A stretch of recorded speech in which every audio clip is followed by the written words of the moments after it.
bio courte, toujours demandeur d'un ou deux scoops à la boulangère du quartier, il a pour devise de ne jamais garder une info pour lui, un secret. C'est fait pour être partagé. Oshi est toujours la cible d'individus homophobes sur les réseaux sociaux. Depuis plusieurs mois, la chanteuse sonne l'alerte et a même saisi la justice.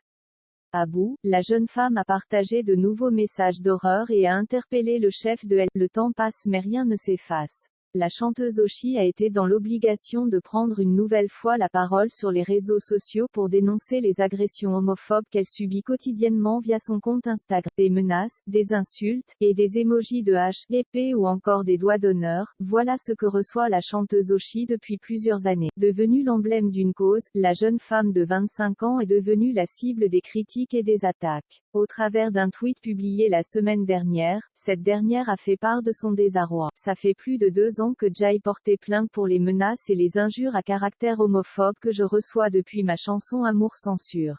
Je fais bonne figure, j'ignore, j'essaye d'être forte mais voilà ce que je reçois encore fréquemment. La justice est lente, très lente, a-t-elle regretté sur son compte Twitter avec les fameuses captures d'écran des conversations où elle se fait menacer. Elle a ensuite partagé un message vocal saisissant d'un de ses agresseurs. Je vis avec la peur quotidienne que l'Undentere passe à l'acte, a ajouté la jeune femme en mentionnant le compte Twitter d'Emmanuel Oshi avait déjà fait part de son calvaire dans l'émission de Nathalie Lévy, en aparté sur Canal+.